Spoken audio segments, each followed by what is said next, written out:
오늘 함께 예배하는 여러분들을 위해 주님의 크신 은혜와 평강이 함께 하시기를 축원합니다. 지난주에 믿음이 강한 우리가 마땅히 믿음이 약한 자들의 약점을 감싸 주어야 한다는 말씀을 함께 생각해 보았습니다.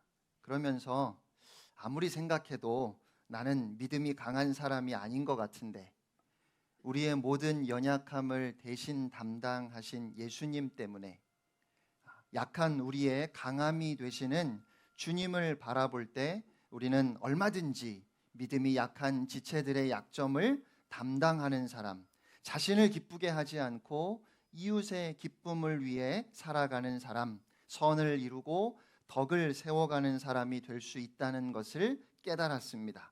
오늘은 지난주에 이어서 주님이 믿음이 강한 우리에게 바라시는 것이 무엇인지 살펴보려고 합니다.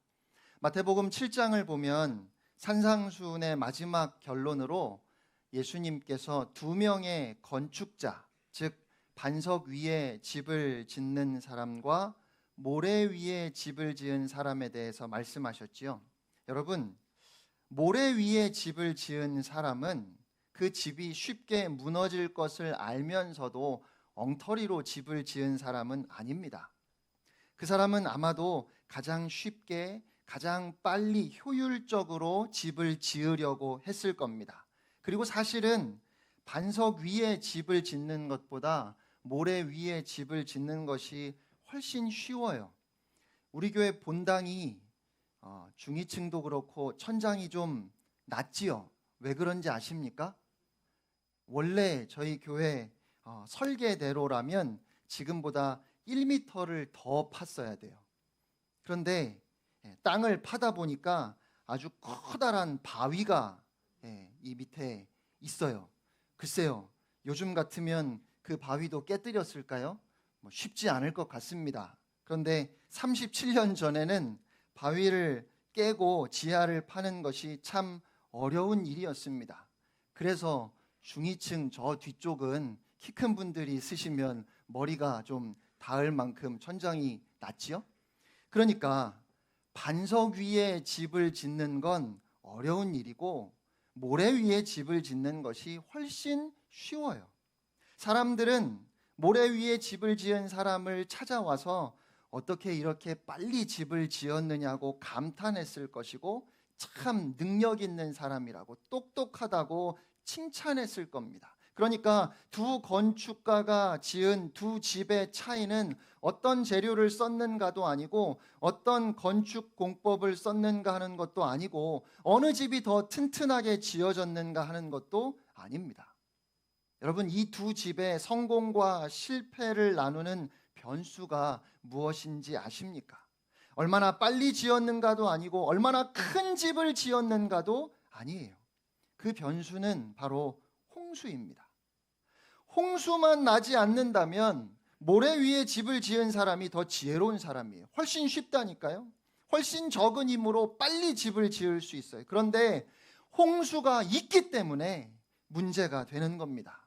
바람이 불고 홍수가 나고 그렇게 비가 들이치면 모래 위에 지은 집은 무너지게 됩니다. 순식간에 그 화려하던 것이 사라져버리고 자랑하던 것은 부끄러운 것이 되어버리고 참 지혜로워 보였던 것이 어리석은 것이 되어버립니다. 그런데 그와 마찬가지로 강한 신앙인과 연약한 신앙인의 차이는 결정적인 순간에 드러납니다. 반석 위에 세워진 집과 모래 위에 세워진 집이 평소에는 아무런 차이가 없어요. 하지만 홍수가 나면 그 두 집의 차이가 분명해지지요. 마찬가지로 평소에는 믿음이 강한지 약한지 잘 몰라요.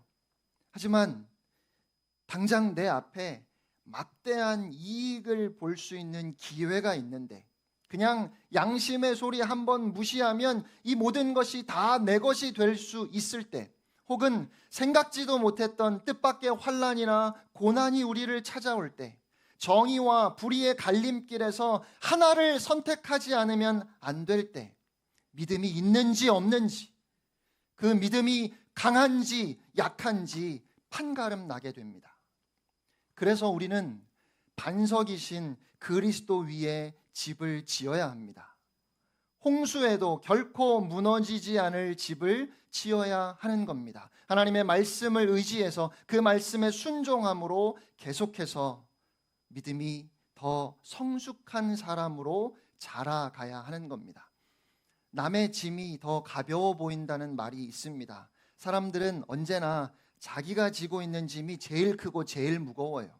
그래서 암에 걸린 이웃집 사람보다 감기에 걸린 내가, 수술을 받은 이웃집 사람보다 가시에 찔린 내 손가락이 더 아프지요.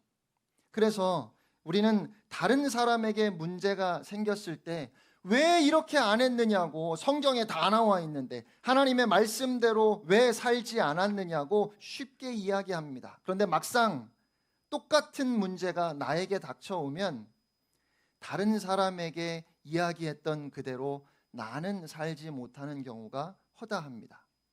다른 사람의 문제일 때는 그렇게 쉽게 판단하고 이야기했는데 막상 내 문제가 되면 내 감정, 나의 이기심, 얄팍한 계산을 따라 주님의 말씀에서 벗어나곤 하지요. 그러므로 우리는 하나님의 말씀을 잘 듣고 행하는 지혜로운 사람이 되어야 하겠습니다. 오늘 본문 4절에서 바로 이것을 우리에게 말씀하십니다. 우리가 어떻게 강한 믿음의 소유자로 성숙해 갈 수 있을까요? 4절 말씀을 다시 한번 함께 읽겠습니다. 시작. 무엇이든지 전에 기록된 바는 우리의 교훈을 위하여 기록된 것이니 우리로 하여금 인내로 또는 성경의 위로로 소망을 가지게 함이니라. 아멘. 무엇이든지 전에 기록된 바는 기록된 성경을 의미합니다. 성경은 우리에게 교훈을 주기 위해 기록되었습니다. 디모데후서 3장 16절 17절입니다. 모든 성경은 하나님의 감동으로 된 것으로 교훈과 책망과 바르게 함과 의로 교육하기에 유익하니 이는 하나님의 사람으로 온전하게 하며 모든 선한 일을 행할 능력을 갖추게 하려 함이라. 아멘. 여러분, 하나님의 말씀이 하나님의 사람을 온전하게 합니다. 하나님의 말씀 자체가 능력이고 진리이기 때문에 그 온전한 진리가 내 안에 능력으로 채워질 때 우리는 강한 믿음의 사람으로 온전한 삶을 살아가게 되는 겁니다. 어린아이는 좋은 영양분을 계속 섭취해야 그래야 성장하지요. 그리스도인도 믿음의 영양분을 계속해서 섭취함으로 강한 믿음의 사람으로 자라날 수 있습니다. 그러니까 하나님의 말씀, 하나님의 교훈을 매일 먹어야 합니다. 그렇게 말씀을 먹는 일에 게으르시면 안 됩니다. 때를 따라 말씀을 먹어야 합니다. 그래야 힘을 얻고 달려갈 수 있습니다. 자동차가 그때그때 주유소에서 기름을 넣어야 계속 달릴 수 있는 것과 똑같습니다. 여러분, 그래서 때로는 멈추는 것이 달리는 것보다 더 중요합니다. 우리가 계속 달려가기만 하면 결국에는 지치고 탈진하게 됩니다. 끝까지 우리가 반드시 가야 하는 그 최종 목적지까지 달려가기를 원한다면 우리는 때때로 시시로 하나님의 말씀 앞에 멈추어 서야 합니다. 그리고 그 말씀을 우리 안에 채워야 합니다. 요즘 같으면 연비도 중요하겠지만 어떤 자동차가 다른 자동차보다 상대적으로 주유소에 많이 멈추어 섰다면 그건 그 자동차가 그만큼 긴 거리를 달렸음을 의미하겠지요. 우리가 이 세상을 살아가면서 계속해서 믿음의 경주를 하고자 한다면 그만큼 하나님 앞에서 멈추는 횟수가 많아야 하는 겁니다. 하나님의 말씀으로 우리를 채우는 시간이 많아야 합니다. 하나님 앞에서 멈추는 것은 절대로 낭비가 아닙니다. 오히려 그것은 더 힘차게 달리기 위한 힘을 얻는 유일한 방법임을 믿습니다. 날마다 기록된 말씀을 묵상하면서 하나님 앞에 멈추어 설 수 있는 여러분이 되시기를 주님의 이름으로 축복합니다. 그러면 강한 믿음의 소유자가 된다는 것은 구체적으로 우리가 어떻게 변화되어 가는 것을 의미할까요? 다시 한번 4절 말씀을 보시겠습니다. 무엇이든지 전에 기록된 바는 우리의 교훈을 위하여 기록된 것이니 우리로 하여금 인내로 또는 성경의 위로로 소망을 가지게 함이니라. 아멘. 첫째로 우리는 하나님의 말씀을 통해서 인내를 배우게 됩니다. 여러분은 잘 모르겠는데 저는 잘 참지 못해요. 내 감정을 억누르고 참는다는 건 다른 말로 하면 내가 죽는 겁니다. 그래서 참 힘들어요. 일반적으로 우리는 그냥 내 감정대로 즉각적으로 되갚아주는 것이 오히려 속이 시원하고 후련하죠. 그런데 내가 죽어야 하는 그 인내를 우리가 배워야 한다 말씀합니다. 우리가 잊지 말아야 하는 사실은 내가 죽는 그 인내의 과정을 통해서 비로소 우리가 강한 믿음의 사람으로 성숙해질 수 있다는 겁니다. 누가복음 21장 19절에 예수님께서 너희의 인내로 너희 영혼을 얻으리라고 말씀하셨습니다. 너희의 인내로 너희 영혼을 얻으리라. 우리가 정말 이를 악물고 죽을 듯한 고통을 감수하면서 인내하지 않으면 우리의 영혼을 얻지 못한다는 말입니다. 여러분, 인내를 통해서 우리의 영혼이 정금과 같이 순전해집니다. 따라서 오늘 여러분의 삶 가운데 인내해야만 하는 상황이 벌어지고 있다면 그건 하나님의 은혜입니다. 왜 그럴까요? 그 속에서 나로 하여금 인내를 배우게 하시는 하나님의 손길을 우리가 보게 될 것이기 때문입니다. 내가 맞닥뜨린 이 상황을 누구보다 우리 하나님이 잘 알고 계십니다. 그래서 우리가 참고 인내할 때 하나님께서 우리를 하나님의 사람으로 반드시 빚어 가실 것입니다. 둘째로 하나님의 말씀을 통해 하나님의 위로를 배우게 됩니다. 힘들고 어려울 때 사람으로부터 받는 위로도 우리에게 큰 힘이 되기도 하지요. 그런데 엄밀히 말해서 오직 하나님의 위로와 격려만, 하나님의 말씀을 통해 위로를 받을 때에만 그 위로가 우리를 참된 하나님의 사람으로 만들어줍니다. 깡패가 깡패를 위로하면 아마 그 깡패는 더 나쁜 깡패가 될 겁니다. 그렇지요? 사기꾼이 사기꾼을 위로하고 격려하면 어떻게 될까요? 더 큰 사기꾼이 되겠지요. 그러니까 하나님께서 진리의 말씀으로 우리를 위로해 주시고 격려해 주실 때 우리가 진리의 사람, 의로운 사람이 될 수 있고 보다 더 성숙한 그리스도인이 될 수 있는 겁니다. 마지막 세 번째로 하나님의 말씀을 통해서 우리는 소망을 가지게 됩니다. 소망은 지금은 눈에 보이지 않지만 장래에 반드시 내 앞에 이루어질 것을 바라보는 믿음에서 비롯됩니다. 그래서 이 소망이라는 말은 헬라어나 히브리어나 모두 확신, 믿음이라는 의미를 포함하고 있어요. 헬라어로 소망은 엘피조라는 말인데 내다보다, 바라보다라는 뜻입니다. 지금 눈앞에 보이는 것 속에서 전혀 다른 것을 바라보는 것이 소망입니다.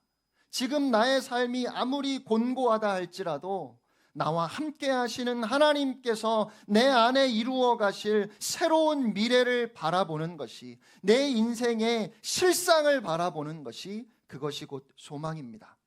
이 부분에서 소망과 망상의 차이가 있습니다. 망상은 그냥 막연한 생각이죠. 그래서 망상을 가진 사람은 실제 삶을 부인하고 현실에서 도피하기 쉽습니다. 그러나 소망은 믿음에서 비롯되기 때문에 바른 소망을 가진 사람은 그 소망이 이루어질 것을 기대하며 내가 오늘 살아내야 할 것을 신실하게 살아가게 됩니다. 그 미래를 위해서 오늘 나의 삶을 더 충실하게 하는 겁니다.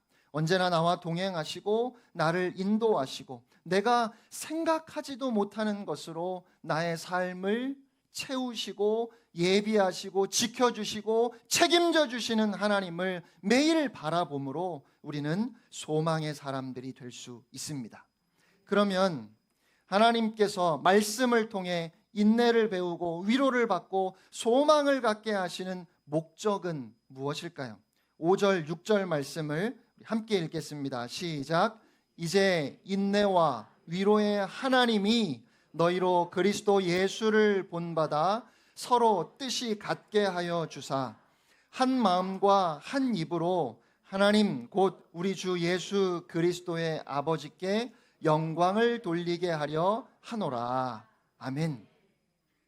예수 그리스도를 본받아서 같은 뜻을 품고 한 마음 한 입으로 하나님 아버지께 영광을 돌리는 겁니다. 여러분, 예수님께서 공생의 마지막 한 주간을 어떻게 지내셨지요? 그 한 주간을 우리가 고난주간이라고 부르는데 예수님은 크게 두 가지 일을 하셨습니다. 첫째는 가르치셨어요. 말씀을 통하여 가르치셨고 또 하나는 기도하셨습니다. 특히 주님은 마지막 설교를 통해서 제자들을 교훈해 주셨는데 그 설교의 핵심이 무엇이지요? 너희는 서로 사랑하라. 이로써 너희가 내 제자인 줄 알리라 하셨습니다. 또 주님은 제자들을 위해서 기도하셨습니다. 요한복음 17장 전체가 예수님의 기도인데 그 기도 가운데 가장 많은 부분이 아버지여 우리가 하나인 것처럼 제자들도 하나가 되게 하소서라고 그렇게 기도하셨어요. 예수님의 12 제자만 보아도 그 출신 배경이 참 다양했습니다. 그들 가운데는 세리 마태와 같이 친로마주의자도 있었고 또 열심당원이었던 유다와 같은 반로마주의자도 있었습니다. 부유한 사람도 있었고 가난한 사람도 있었어요. 유식한 사람도 있었고 무식한 사람도 있었습니다. 그런 제자들에게 주님은 마지막으로 당부하시기를 서로 사랑하라 하셨고 또 그 제자들을 위해서 기도하시면서 저들도 하나가 되게 하소서라고 그렇게 기도하셨어요. 주님이 이렇게 한 마음이 되기를 바라신 것은 어쩌면 당연합니다. 이제 제자들은 땅 끝까지 복음을 증거하는 사명을 감당해야 합니다. 그런데 제자들이 서로 사랑하지 않으면, 하나가 되지 못한다면 어떻게 복음 전파의 사명을 감당할 수 있겠습니까? 교회가 굳이 하나가 되지 않아도 된다면 예수님께서 제자들이 하나 되게 해달라고 그렇게 열심히 기도하지 않으셨을 거예요. 교회의 하나됨은 우리 주님의 간절한 소원이었습니다. 오늘 본문에 하나님께서 너희로 그리스도 예수를 본받아 서로 뜻이 같게 하여 주사 한 마음과 한 입으로 하나님 곧 우리 주 예수 그리스도의 아버지께 영광을 돌리게 하신다, 이렇게 우리에게 말씀하고 있는데 여기서 너희가 누구지요?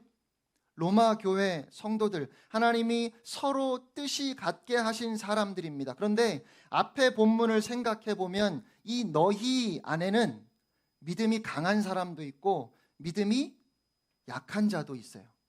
여러분, 세상에서 가장 어려운 일 중에 하나가 바로 강한 자와 약한 자가 서로 뜻을 같이 하는 거랍니다. 거의 불가능에 가까운 일이에요. 왜요?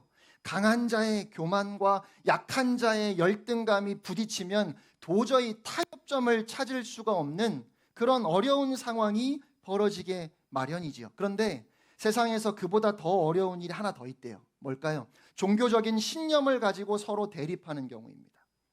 타협할 수가 없어요. 불가능해요. 사람들은 이 문제를 위해서 기꺼이 생명도 내놓습니다. 다시 말하면 죽기 살기로 싸우는 거예요. 그런데 지금 로마 교회 안에는 딱 그런 문제, 종교적인 문제를 가지고 강한 자들과 약한 자들 사이에 분쟁이 일어났어요. 그런데 오늘 사도 바울은 이 문제를 하나님께서 해결하신다고 말씀해요. 다른 번역을 보면 하나님 앞에 의뢰하는 것으로 되어 있습니다. 하나님께서 그들로 하여금 그리스도 예수를 본받아 서로 같은 뜻을 품게 하시고 한 마음과 한 입으로 하나님 곧 우리 주 예수 그리스도의 아버지께 영광을 돌릴 수 있게 해주시기를 간절히 기도합니다라고 그렇게 간곡한 기도의 형식으로 되어 있기도 하고, 또 때로는 하나님께서, 주어가 하나님입니다, 하나님께서 그렇게 하신다고 선언하는 말로 번역이 되기도 합니다. 하나님만 하실 수 있는 일입니다. 하나님께 의뢰하는 것이든 하나님께서 그렇게 하신다고 선언하는 것이든, 아니 하나님이 하시는 가장 놀라운 일 가운데 하나가 바로 그렇게 둘을 하나로 만드시는 거예요. 갈등하고 대립하는 둘을 하나 되게 하시고 서로 화목하게 하시는 것, 같은 마음을 품고 오직 하나님의 영광을 위해 함께 달려가게 하시는 것, 여러분, 이것이 복음의 능력입니다. 하나님께서 행하시는 가장 놀라운 복음의 능력이 바로 우리로 하여금 하나 되게 하시는 거예요. 그러면 우리는 어떻게 해야 할까요? 7절 말씀입니다. 함께 읽겠습니다. 그러므로 그리스도께서 우리를 받아 하나님께 영광을 돌리심과 같이 너희도 서로 받으라. 아멘. 그러므로 우리는 서로를 받아야 합니다. 우리가 서로를 받을 때 그것이 하나님께 영광을 돌리는 것이라고 그렇게 말씀해요. 여기서 중요한 단어가 서로입니다. 어느 한쪽만 일방적으로 받아들이는 것이 아니라 서로가 받아들이는 겁니다. 남편과 아내가, 부모와 자녀가, 또 형과 동생이, 성도와 성도가 서로 받아들이는 겁니다. 그런데 한 가지 문제가 있어요. 나는 받아들이려고 하는데 상대방이 전혀 받아들이지 않는다면 어떻게 해야 될까요? 꼭 생각을 해도 이렇게 생각하죠. 그렇죠? 자기가 안 받아들일 수도 있는데 나는 받아주려고 하는데 상대방이 안 받아주면 어떡하죠? 그래서 오늘 성경에 뭐라고 해요? 인내하라고 하시잖아요. 그래서 인내를 배워야 되는 겁니다. 하나님이 위로하시고 격려해 주시는 거예요. 그리고 하나님 안에서 소망을 갖게 하십니다. 하나님의 인내하심으로 상대방을 참고 기다릴 수 있고, 또 하나님의 위로 속에서 상대방을 위해 조금 더 다가가고 애쓸 수 있고, 하나님을 믿는 소망 가운데 나를 변화시키신 하나님께서 그도 변화시키실 것이라고 믿기에 하나님을 믿는 믿음으로 소망을 가질 수 있고, 그래서 우리는 하나 되어 함께 걸어갈 수 있는 겁니다. 사랑의 공동체이어야 하는 교회가 다투는 것을 보면 굉장히 놀라게 됩니다. 그런데요, 사실 그렇게 놀라실 필요 없습니다. 교회는 죄인들이 모이는 곳입니다. 교회에 다툼이 없기를 기대하는 것이 오히려 잘못인지도 모르겠습니다. 교회는 싸울 수밖에 없는 공동체입니다. 그렇게 고르고 골라서 서로 사랑해서 결혼해도 싸우잖아요. 하물며 교회에 다툼이 없겠습니까? 교회에 문제가 없기를 기대하신다면 100% 실망하실 겁니다. 교회는 문제가 없는 공동체가 아닙니다. 죄인들이 모인 교회에는 많은 아픔과 문제가 있습니다. 그런데 교회가 세상의 다른 모임들과 본질적으로 다른 것은 그러한 문제를 어떻게 다루는가 하는 겁니다. 세상 같으면 나와 안 맞는 사람 안 보면 그만입니다. 그 단체에서 나오든지 아니면 그냥 적당히 거리를 두고 소극적으로 활동하면 됩니다. 하지만 우리는 주 안에서 같은 마음을 품어야 합니다. 주 안에서 같은 마음을 품는다는 말은 우리는 그렇게 할 수 없다는 거예요. 누군가와 적당히 거리를 두거나 혹은 피하고 안 볼 수 없다는 말이에요. 마음에 안 드는 그 사람이 1부 예배 나오는데 그럼 난 2부 예배 나가야지, 이러면 안 된다는 말이에요.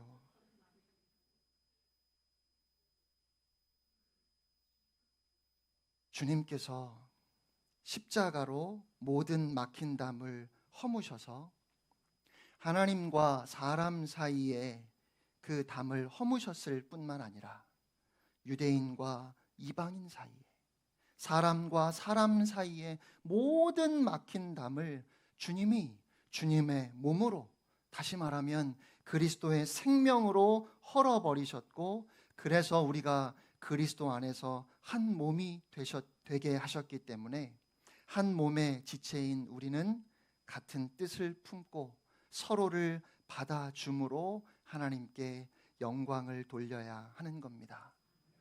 주께서 우리로 하나가 되게 하신 것을 힘써 지켜야 하는 겁니다. 여러분, 교회는 문제가 없어야 되는 공동체가 아닙니다.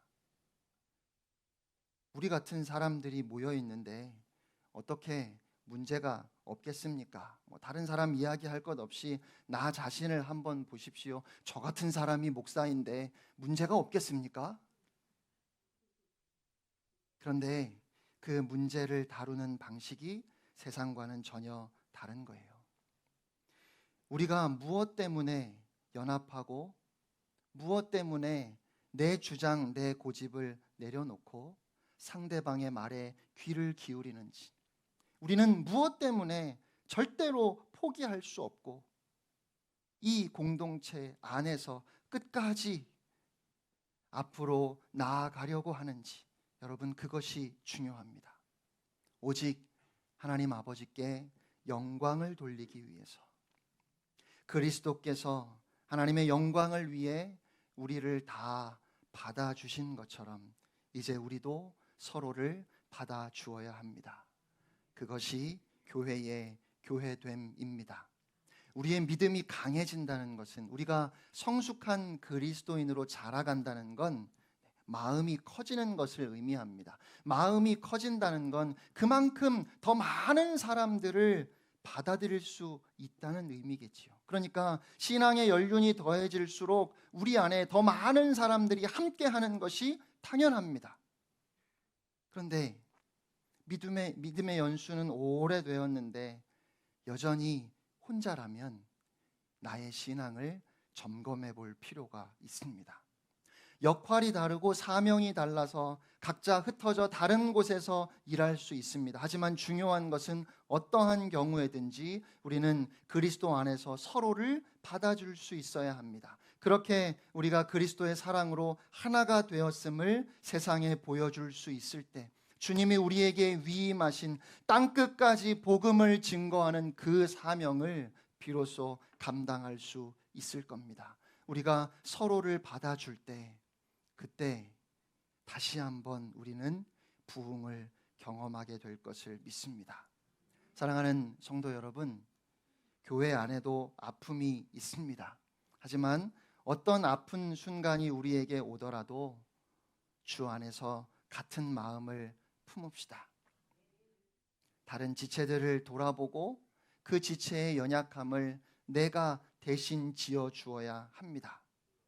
우리 교회가 그런 공동체 될 수 있기를 바랍니다. 서로 받아줍시다. 먼저 손을 내미는 사람이 복음의 능력을 경험합니다. 내가 미안하다고, 내가 잘못했다고 그렇게 먼저 말할 수 있는 사람이 복음의 능력을 경험할 것입니다.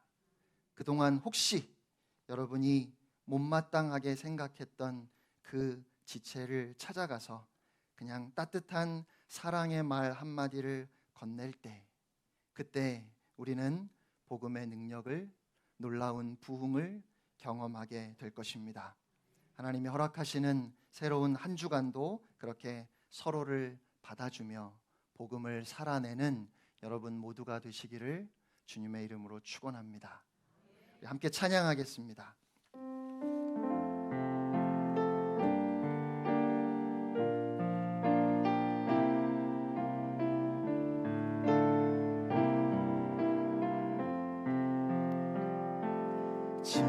진정한 예배가 숨쉬는 교회, 주님이 주인 되시는 교회,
빛 되신 주님 전하는 교회 사랑의 불꽃이 활짝 피어나 날마다 사랑에 빠지는 교회 주께서 사랑하는 우리 교회가 이런 교회 되게 하소서. 주님의 마음 닮아서 주님의 마음 닮아서 이웃을 사랑하는 교회 주님의 영광을 위해서 빛 되신 주님 전한 주님의 마음 닮아서 주님의 마음 닮아서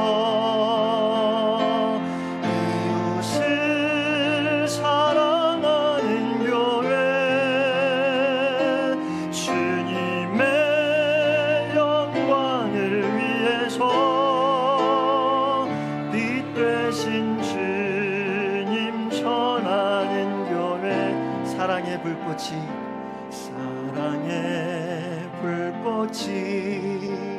활짝 피어나 날마다 사랑에 빠지는